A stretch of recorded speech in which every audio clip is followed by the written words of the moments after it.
Hello, this is Virtualis Chess Noob, learning and having fun with chess. This was a short, fun game that I won with checkmate in only 12 moves. Now you will see this was definitely not a particularly accurate game. You know, only about 66%, similar to my opponent. So I was sort of behind most of the game, but I had a very, very fun and satisfying win. Let's have a look now at the analysis.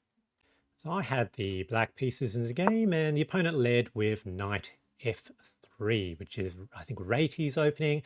Always find this sort of opponent kind of annoying. So I played d5.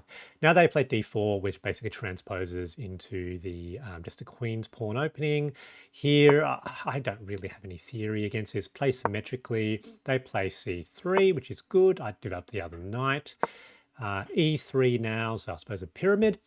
And I just had a sense that we're heading towards a positional game, which sort of depresses me a little bit. I just wanted a sort of fun, bombastic game here. I think I might have lost a few times already.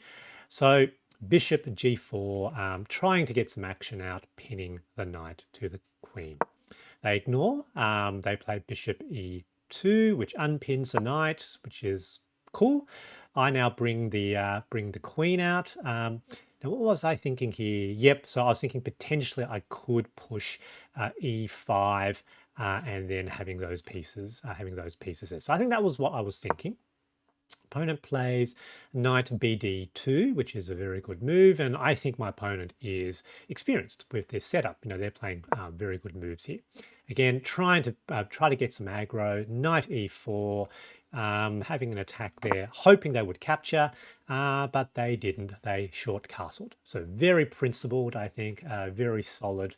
You know, plus close to point +1 for my opponent out of the opening. Here, I decide to go, as I said, full aggro.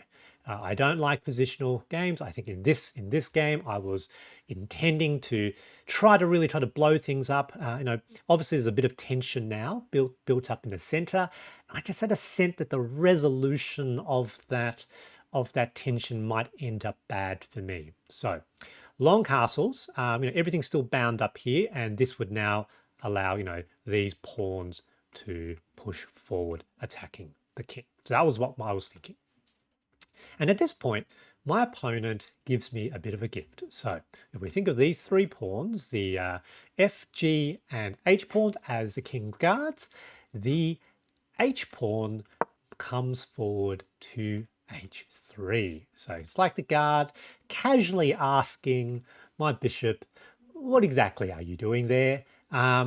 And you know, the expectation here, of course, is that is probably to retreat. You know, taking there doesn't seem to make any sense. You know, that's very, very well defended. So basically just helping them develop their pieces. Taking there doesn't seem to make sense because I'll just lose a bishop. However, at this point, I had to think, how long did I think for? Yeah, for about a minute. And I thought, look, I don't think I'm winning here. And actually, the interesting thing, I'm not really that bad. But I thought I am going to make this bishop a killer bishop. I'm going to turn it into basically I'm going to send it on a suicide mission. It's going to die. I'm going to take out that pawn. I expected them to capture back with that pawn. And then I've got a check there. So basically weaken the defenses around the king and see whether or not I could somehow push something, make something work. So bishop captures pawn on h3. So mistake, +3. Now, I fully expected here the opponent to capture back, but obviously they saw this coming as well, and so they were a bit freaked out. Now, this is clearly the best move. Like, materially, clearly that's the best move. However, one of the things when you make the opponent scramble, when you do something that's unexpected, they sometimes make a mistake.